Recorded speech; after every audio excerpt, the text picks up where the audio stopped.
अस्सलाम वालेकुम dear class 10th students, उम्मीद है आप लोग सब खैरियत से होंगे और आपका ये जो न्यू कोर्स है ये स्टार्ट हो गया है और न्यू बुक्स जो हैं ये भी अब अवेलेबल हैं।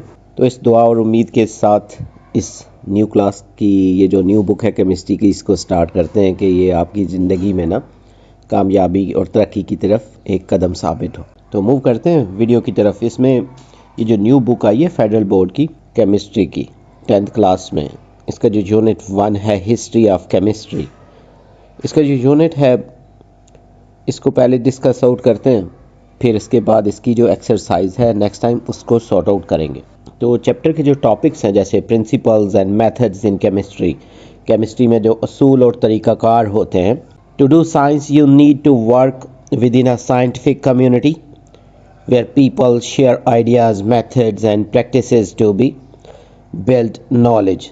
तो साइंस में ना काम करने के लिए आपको एक साइंसी बरादरी या साइंसी सोसाइटी या कम्युनिटी में काम करना होता है, जहाँ लोग ख्यालात, तरीके, उसके अलावा मुख्तलिफ जो एक्सरसाइजेज है ना, मशक़ें एक दूसरे से शेयर करते हैं ताकि जो इल्म है उसको प्रैक्टिस किया जा सके, उसको प्रोड्यूस, उसको बिल्ड अप किया जा सके।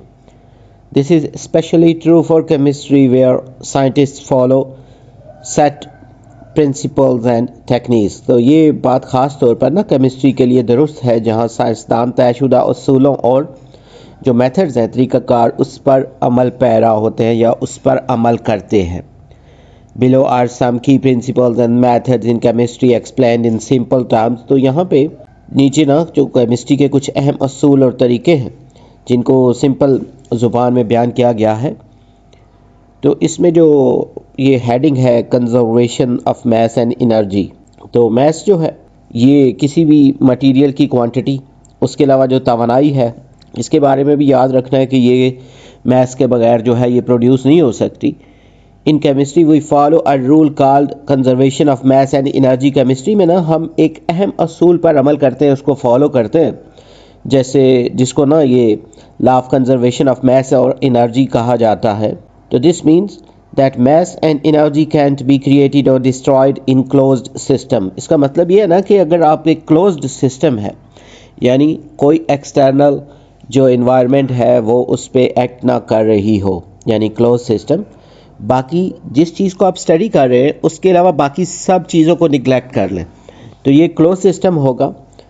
तो एक ऐसा निज़ाम ना जो closed system है उसमें मैस और एनर्जी को ना ही क्रिएट किया जा सकता है ना ही उसको डिस्ट्रॉय किया जा सकता है। For example in chemical reaction the total mass of the reactant is always equal to total mass of the product. तो मिसाल के तौर पर जब भी कोई केमिकल रिएक्शन होता है तो उसमें जो टोटल मास है वो हमेशा जो प्रोडक्शन है ना उसके इक्वल ही होता है, यानी वो सारी चीज़ें जो इसमें मौजूद थी वो किसी दूसरी फॉर्म में कन्वर्ट हो जाती हैं, लेकिन सारी की सारी जो है उनकी टोटल जो मास है वो उस केमिकल रिएक्शन से पहले और बाद जो है वो इक्वल ही रहती है। This principle first shown by Antoine Lavoisier in 18th century change the way we do chemistry by making term more accurate and reliable. तो ये जो उसूल है सबसे पहले 18th century में एंटोनी जो लेवॉइजर ने पेश किया था कि केमिस्ट्री को ज़्यादा दुरुस्त और एक्यूरेट बनाने के लिए, क्योंकि ये एक साइंटिफिक नॉलेज है तो साइंटिफिक नॉलेज में प्रूफ की भी ज़रूरत होती है और ये लॉ प्रूफ हुआ है। खैर हम नेक्स्ट टाइम इसकी डिटेल्स जो हैं उनमें भी साथ साथ डीपली डिस्कस करेंगे। Using observations and logical thinking, ये जो ऑब्जर्वेशंस हैं, मुशाहिदात, ये आप अपनी सेंसेस से करते हैं। उसके अलावा केमिकल मेथड्स भी होते हैं ऑब्जर्व करने के, लाइक आप आइज़ के थ्रू, ईयर्स के थ्रू, अपनी स्किन के यानी छू के, इसी तरह जायके से आप जैसे खाने को महसूस करते हैं। तो ये सब चीज़ें मुशाहिदात यानी ऑब्जर्वेशंस होती हैं। उसके बाद जो लॉजिकल थिंकिंग है ना, मंतकी सोच का इस्तेमाल। तो chemists create and test hypothesis by making observations in experiments. Chemist जो होते हैं तजर्बात में मुशाहिदात यानी ऑब्जर्वेशंस के ज़रिए ये मुख्तलिफ हाइपोथेसिस जो हैं बनाते हैं। तो हाइपोथेसिस जो है ये करेक्ट भी हो सकता है और नहीं भी। इसके बारे में 9th में क्योंकि ऑलरेडी डिस्कशन हो चुकी है ना साइंटिफिक मेथड में, और उनका फिर तज्जिया किया जाता है, उनको एनालिसिस करते हैं उनका। They use logical thinking to connect data and draw conclusions. तो वो डेटा को जोड़ने और उसके नताइज को अखज़ करने के लिए ये जो मंतकी सोच का तरीक़ाकार है उसको इस्तेमाल करते हैं. For example, if a chemist notices that a certain reaction produces heat, they might infer that it is an exothermic reaction. मिसाल के तौर पे अगर कोई केमिस्ट जो है वो देखे कि कोई ख़ास रद्द अमल हरारत पैदा कर रहा है, यानी कोई केमिकल रिएक्शन हो रहा है और उसके नतीजे में जो है ये हीट प्रोड्यूस हो रही है, तो वो नतीजा अखज़ करेगा ना, उससे ये कंक्लूजन निकालेगा कि ये एक एक्सोथर्मिक रिएक्शन है, यानी ऐसा रिएक्शन जिससे हीट प्रोड्यूस होती है. This way of using logic is a की पार्ट ऑफ साइंटिफिक थिंकिंग. तो ये जो प्रोसीजर है ना मंतकी सोच का, ये तरीक़ाकार साइंसी सोच का अहम हिस्सा है. नेक्स्ट में जैसे कंट्रोल्ड एक्सपेरिमेंट्स है, तो ऐसे तजर्बात जिनमें सारे जो हालात हैं उसको कंट्रोल में रखा जाता है, जैसे chemist like other scientist use control experiments to test their ideas. Chemist जो हैं दूसरे साइंसदानों की तरह अपने ख्यालात को जांचने के लिए ना ये कंट्रोल एक्सपेरिमेंट जो हैं इनको इस्तेमाल करते हैं. They change one variable at a time while keeping other constant to see what happens. वो एक वक्त में सिर्फ एक मुतगय्यर को तब्दील करते हैं ना, वेरिएबल को, जैसे वैल्यूज़ होती हैं, लेकिन ताकि देखा जा सके ना कि उस चीज़ को चेंज करने से, उस वेरिएबल को चेंज करने से, जैसे टेम्परेचर है, प्रेशर है, तो इनमें से जब डिफरेंट चीज़ों में से किसी एक को चेंज करते हैं और बाकियों को कांस्टेंट रखते हैं, इस तरह दूसरी चीज़ को चेंज करते हैं, तो उससे देखते हैं कि इस चीज़ को, वेरिएबल को चेंज करके बाकी चीज़ों पे या उस रिएक्शन पे क्या असर हुआ है. For example, in pharmaceutical chemistry control experiments are used to test if new medicines work and safe, और वो सेफ़ हैं. तो मिसाल के तौर पे ये जो फार्मास्यूटिकल्स है ना, दवा साजी की केमिस्ट्री में नई दवाओं के मौसर और महफूज होने का तजर्बा जो है उसको कंट्रोल्ड एक्सपेरिमेंट के तजर्बात से किया जाता है. उसके बाद जो पीयर रिव्यू है, तो इसको आप लेवल प्लेइंग ना एनालिसिस या हम मर्तबा जायज़ा कह सकते हैं. Before scientific work is published it is reviewed by other scientist to make sure it is correct and reliable. तो साइंस का जो काम है, शाया होने से पहले दूसरे जो साइंटिस्ट हैं इसका जायज़ा लेते हैं ताकि इसकी दुरुस्तगी और काबिल एतमाद होने को यकीनी बनाया जा सके. Chemists share their results in journals where experts check the experiment's data and conclusions from mistake or unclear paths. तो केमिस्ट अपने नताइज जो हैं उनको पब्लिश करने या शेयर करने से पहले जहाँ जो होते हैं ना डिफरेंट जो स्किल्ड हैं माहिरीन, वो अपने एक्सपेरिमेंट्स यानी तजर्बात से डेटा और उसकी जो कंक्लूजन्स है ना, रिज़ल्ट्स वगैरह से, उनमें गलतियों या जो गैर वाज़ेह हिस्से हैं ना उनका जायज़ा लेते हैं कि इसमें मज़ीद इम्प्रूवमेंट की ज़रूरत है, किस जगह पे कोई मिस्टेक होने का चांस है. तो if a chemist discovers a new catalyst, लेकिन अगर कोई केमिस्ट जो है वो कोई नया कैटलिस्ट डिस्कवर करता है, तो कैटलिस्ट क्या होता है? ये केमिकल रिएक्शन में ऐसे मटेरियल यूज़ किए जाते हैं जिससे उनके प्रोसीजर को स्पीड अप किया जा सकता है. यानी ये ख़ुद तो प्रोसीजर का पार्ट नहीं बनते कैटलिस्ट जो होते हैं, लेकिन ये उस प्रोसेस को तेज़ कर देते हैं. It must be reviewed and tested by other scientist to confirm the findings. तो अगर कोई केमिस्ट नया कैटलिस्ट दरियाफ्त करता है तो दूसरे साइंसदान या साइंटिस्ट हैं या माहिरीन जो हैं उसको इसकी दरियाफ्त की तस्दीक करनी होती है. तो this process ensures the quality of scientific research. तो ये अमल साइंसी तहकीक के मेयार को यकीनी बनाता है. नेक्स्ट में जो बीइंग ऑब्जेक्टिव जो है, यानी बगैर जानिबदार होना, यानी बायस ना होना, किसी की साइड ना लेना. In science results must come from facts not opinions और बायसेस. तो साइंस में जो होता है, ये जो नताइज हैं वो हक़ाइक़ यानी फैक्ट्स पर मबनी होने चाहिए, ना कि उसमें डिफरेंट राय दी गई हों और तासुबात पाए जाते हों, यानी उसमें किसी की साइड ली गई हो. तो इसमें सिर्फ नॉलेज पे माइंड रखना है, ना कि बायसनेस पे. उसके बाद chemist aim to be objective when performing experiments and analysing data. तो केमिस्ट जो होते हैं तजर्बात करते वक्त और डेटा का तज्जिया करते वक्त गैर जानिबदार रहने की कोशिश करते हैं, यानी बायसनेस से दूर रहते हैं, यानी जितनी हद तक भी मुमकिन हो सके. तो for example, when identifying an unknown structure of a molecule using spectrometry, they rely on precise measurements and standard methods instead of guesses or personal beliefs. मिसाल के तौर पर जब वो किसी नामालूम ये जो स्ट्रक्चर है ना मॉलिक्यूल का, उसको स्पेक्ट्रोमेट्री के ज़रिए पहचानते हैं, यानी ये वो प्रोसीजर है जिसमें ये जो मुख्तलिफ मॉलिक्यूल्स हैं ना उनके स्ट्रक्चर वगैरह को जानने की कोशिश की जाती है स्पेक्ट्रोमेट्री में।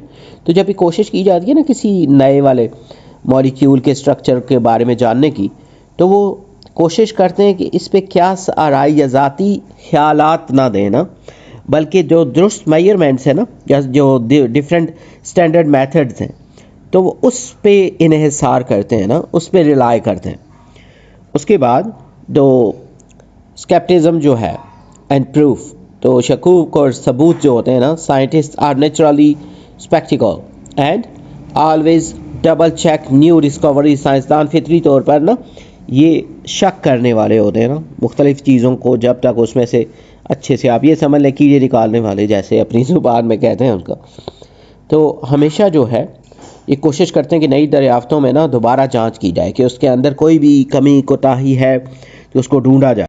उसके बाद they repeat experiments themselves and by others to confirm if the information is correct। वो अपने और दूसरों के तजर्बात को दोहराते हैं ना बार बार उसको, ताकि ये तस्दीक हो सके ना, इस बात को कंफर्म किया जा सके कि जो मालूमात हैं वो दुरुस्त है या नहीं है।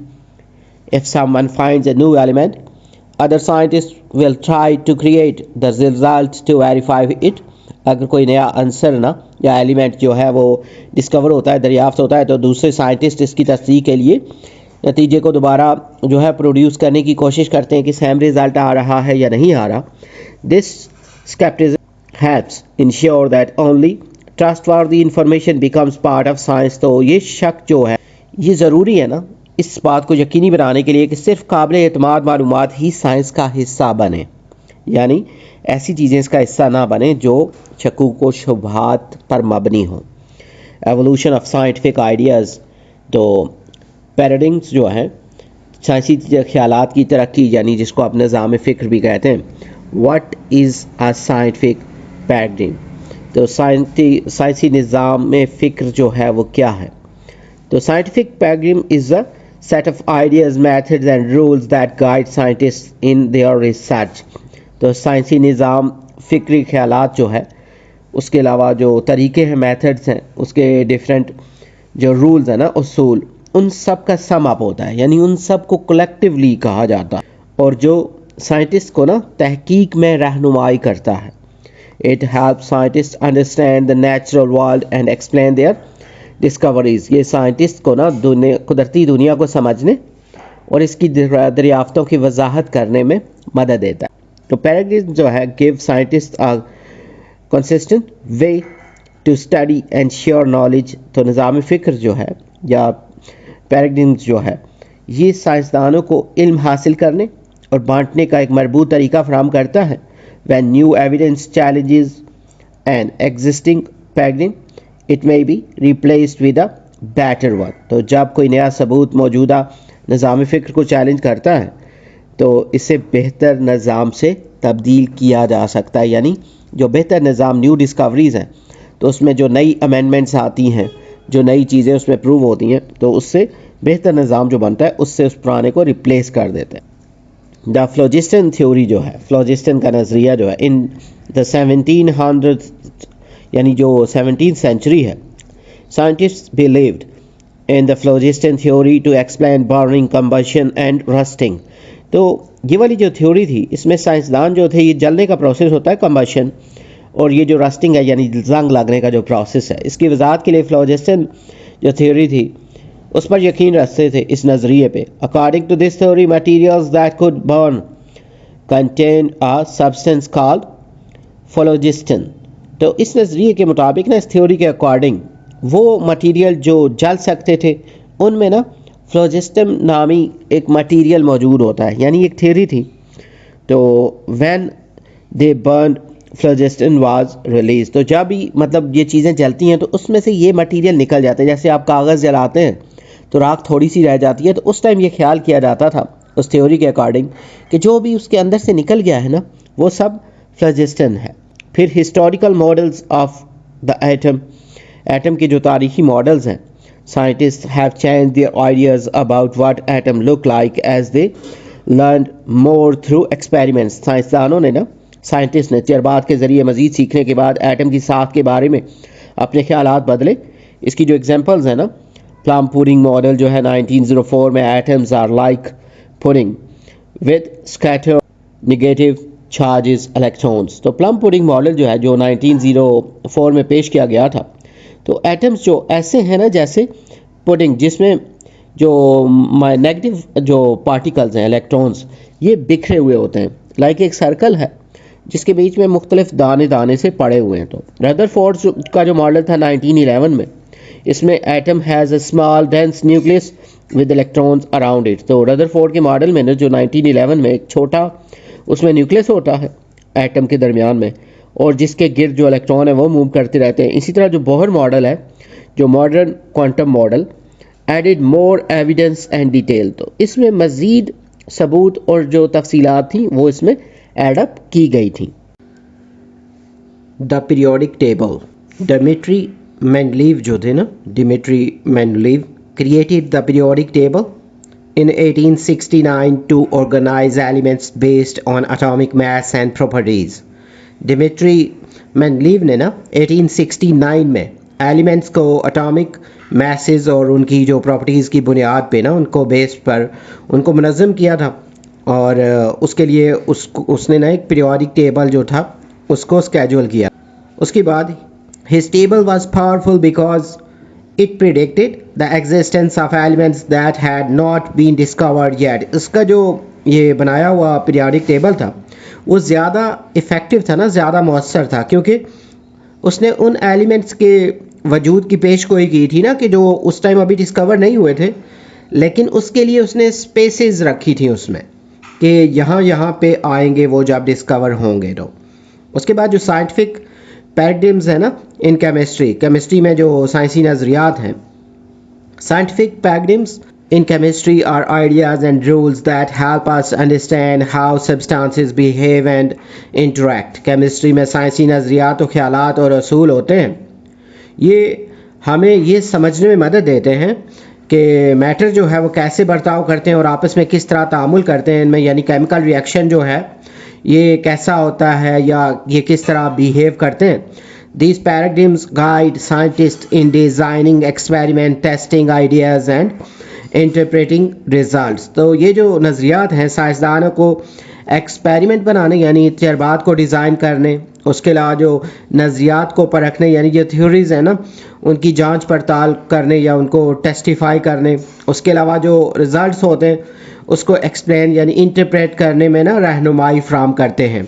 They help us learn more about the materials we already know, and they also inspire the creation of new materials and technologies. یہ ہمیں ان مٹیریلز کے بارے میں مزید سیکھنے میں مدد دیتے ہیں جنہیں ہم پہلے سے جانتے ہیں, اور ساتھ ہی ساتھ یہ نئے جو مٹیریلز ہیں اور ٹیکنالوجیز ہیں ان کو بنانے کے لیے ہمیں تحریک دیتے ہیں یعنی ہمیں انسپائر کرتے ہیں. This is important in field like medicine, material science and environmental technologies. یہ جو چیزیں ہیں یہ طب یعنی میڈیکل جو ہے میڈیسن, اس کے بعد جو مٹیریل سائنسز ہیں اور جو ماحولیاتی ٹیکنالوجیز ہیں انوائرمنٹل ٹیکنالوجیز جیسے جو فیلڈز ہیں یا شعبے ہیں ان میں یہ بہت اہم ہے. پھر confidence and uncertainty in chemistry میں یہ جو اعتماد اور غیر یقینی صورتحال ہے اس میں chemistry like other sciences involve both confidence and uncertainty when analysing experimental results. تو کیمسٹری دیگر سائنسی شعبوں کی طرح یا فیلڈ کی طرح تجرباتی نتائج کا تجزیہ کرتے وقت اعتماد اور غیر یقینی دونوں کو شامل کرتی ہے, یعنی اس میں کانفیڈنس اور انسرٹینٹی جو ہوتی ہے یہ دونوں شامل ہوتے ہیں. تو scientists use tools to measure how precise or reliable their data is. سائنسدان مختلف طریقے استعمال کرتے ہیں ताकि ये जान सकें कि उनका डेटा कितना दुरुस्त या काबिल एतमाद है। तो ये जो प्रिसीजन और अनसर्टेनिटी है, इसके बारे में क्योंकि टॉपिक 9th में है, ये जो डिफरेंट वैल्यूज़ जो होती है ना, उनको प्रिसाइज और अनसर्टेनिटी का एक अलग से टॉपिक है ना 9th में, तो इसलिए इसको हम यहाँ पे ज़्यादा जो है ना डिस्कस आउट नहीं कर रहे फ़िलहाल। तो उसके बाद जो कॉन्फिडेंस इंटरवल्स है ना, और ये एतमाद में जो इंटरवल्स यानी वक्फे होते हैं बीच में, तो confidence intervals how precise a measurement is, यानी ये जो प्रिसीजन है या इसका जो इंटरवल है, इससे ये ज़ाहिर होता है ना कि कोई जो आपने मेजरमेंट की है वो कितनी दुरुस्त है। For example, if pharmacist measures the concentration of a solution to be 0.50 molar with a 95% confidence interval 0.48 to 0.52 molar, it means they are 95% sure that the true value is within this range। तो ये जो example है इसमें जैसे बताया गया है ना, एक फार्मासिस्ट जो है किसी माहौल से ना उसने क्वांटिटी ली है जो कि 0.50 मोलर उसने पैमाइश की है, और वो सही से बता रहा है ना कि 95% जो है वो एक्यूरेट है। मीन इसका मतलब है कि वो जो क्वांटिटी है उसकी जो रेंज है ना ट्रूनेस की, वो 95% तक करेक्ट है और थोड़ी सी जो है वो इनकरेक्ट है। उसके बाद जो पी वैल्यू है, प्रोबेबिलिटी यहाँ पे इसका जो कंप्लीट वर्ड होगा ना, पी वैल्यू जो है ये हेल्प करती है ना साइंटिस्ट को check if experimental results are meaningful. तो इससे ये जांचने में मदद मिलती है कि जज्बाती जो नताइज है ना वो मानी खेज हैं, मीनिंगफुल है। For example, if a chemist tests weather a new catalyst works faster than an old one and finds a P value of 0.01 means there are only a 1% chance that the result is random। तो मिसाल के तौर पे अगर chemist ये जांच पड़ताल कर रहा है ना, टेस्टिफाई कर रहा है कि एक जो कैटलिस्ट है वो पुराने से तेज़ काम करता है, यानी ये कैटलिस्ट पुराने से ज़्यादा फास्टर है, और इसकी जो पी वैल्यू है 0.01 आती है, तो इसका मतलब है कि सिर्फ 1% इम्कान है कि ये जो है ये रिज़ल्ट जो है ये रैंडम है। उसके बाद This shows the new catalyst is almost certainly better, यानी ये जाहिर करता है कि जो नया कैटलिस्ट है वो तकरीबन थोड़ा बेहतर है। इसी तरह standard error and standard deviation जो है कि ये दोनों जो हैं, standard error, these tools major how much data varies. ये जो टूल्स हैं ये बताते हैं कि डाटा जो है उसमें कितनी वेरिएशन है, यानी चेंज है, तब्दीली है। For example, if a chemist measures the melting point of a substance and finds the average to be 120 degree centigrade with a standard deviation of plus minus 0.5 degree centigrade, it means the result are consistent। मिसाल के तौर पे अगर कोई chemist किसी material के जो melting point का जो उसकी पैमाइश करता है तो इसकी एवरेज जो है 120 डिग्री सेंटीग्रेड हो और उसका जो स्टैंडर्ड डेविएशन है ये 0.5 जो है ना डिग्री हो, तो इसका मतलब है कि नताइज जो हैं वो कंटिन्यूस हैं। ये वैसे जो टेस्टिंग के दोनों जो टूल्स बताए हुए हैं ये मैथमेटिक्स और उसकी जो आगे ब्रांच है ना स्टैटिक्स, ये उससे रिलेटेड है, और इसके बारे में क्योंकि ये मैथमेटिकल कैलकुलेशन के थ्रू फाइंड की जाती हैं और इनके अलग अलग फार्मूले होते हैं। ये वैसे एवरेज के ही तरीके हैं। अ स्मॉल स्टैंडर्ड एरर जैसे 0.1 degree centigrade shows that the average value is accurate. एक छोटी जो यानी स्टैंडर्ड एरर है ये जैसे 0.1 जो है डिग्री सेंटीग्रेड जाहिर करती है ना कि जो एवरेज है ना उस क्वांटिटी की वो एक्यूरेट है, वो ओरिजिनल के काफ़ी करीब है। उसी बाद बाइजन जो है प्रोबेबिलिटी, बाइजन जो इसमें इम्कान होता है ना, this method builds our confidence in an idea based on new evidence. ये तरीका नए शवाहिद की बुनियाद पर किसी ख्याल में हमारा एतमाद बढ़ाता है। For example, if a chemist first believes there is a 60% chance our reaction happens but new data raises their confidence to 80%, they have used Bayesian probability to update their thinking। मिसाल के तौर पर अगर एक केमिस्ट पहले यकीन रखता है कि किसी रद्द अमल के होने का ना या केमिकल रिएक्शन के होने का इम्कान 60% है, लेकिन नया डेटा उन एतमाद को ना 80% तक बढ़ा देता है, तो उसने अपने ख्याल को ना ये बेजियन इम्कान के ज़रिए, ये जो अभी हमने नया टॉपिक पढ़ा ना ये बेजियन प्रोबेबिलिटी, उसके ज़रिए अपडेट उसने किया है, यानी इस तरीके के थ्रू उसमें अपग्रेडेशन आई है। उसके बाद क्वांटिफाइंग अनसर्टेनिटी जो है, गैर यकीनी सूरत हाल, अनसर्टेनिटी ये और प्रिसीजन, ये फिज़िक्स के मतलब रिलेटेड टॉपिक थे ना 9th में। तो uncertainty tell us how reliable a measurement is, यानी इससे पता चलता है ना कि कोई पैमाइश कितनी काबिल एतमाद है। For example, if a chemist measures the concentration of a solution to 0.250 molar plus minus, यानी 0.005 मोलर, द अनसर्टेनिटी जो है ना इसमें वो पॉजिटिव नेगेटिव ये 0.005 मोलर है, meaning the true value is close to 0.250, यानी इसकी ट्रू वैल्यू जो है वो 0.250 मोलर के करीब। फिर जो रिपीटेबिलिटी और रिप्रोडक्टिबिलिटी जो है, बार बार नताइज और दोबारा जो उसकी काबिल पैदावार नताइज जो होते हैं ना, in chemistry, repeatability and reproducibility are important for proving that experimental results are reliable. Chemistry में ना बार बार नताइज और दोबारा जो प्रोडक्शन है ना होने वाले नताइज ये साबित करते हैं, और ये अहम भी है कि तजर्बाती नताइज काबिल एतमाद। रिपीटेबिलिटी जो है, बार बार जो नताइज आते हैं, this means getting the same result when repeating an experiment under the same conditions using the same tools and procedures। इसका मतलब ये है ना कि जब एक ही जो एक्सपेरिमेंट है उसके एक जैसे हालात और एक ही जैसे टूल्स या औजार होते हैं ना और तरीके जो है ना मेथड्स, उनके साथ उसको दोहराया जाए तो वही जो रिज़ल्ट है वही बार बार हासिल हो। For example, if a chemist measures the melting point of a substance several times in the same lab and gets the same result each time the experiment is repeatable। तो यहाँ पे मिसाल जो दी गई है ना कि अगर कोई केमिस्ट एक ही मटेरियल का जो मेल्टिंग पॉइंट का जो उसका टेम्परेचर है वो एक ही लैब में उसको बार बार उसको मेजर करे और हर बार वही जो रिज़ल्ट है ना वही हासिल हो, तो वो जो एक्सपेरिमेंट हो वो जो होगा वो काबिल तकरार होगा ना, यानी रिपीटेबल होगा। मतलब बार बार हम उसको कर रहे हैं और सेम जो है रिज़ल्ट वही हासिल हो रहा है, तो इट मीन्स इसको कहेंगे रिपीटेबिलिटी।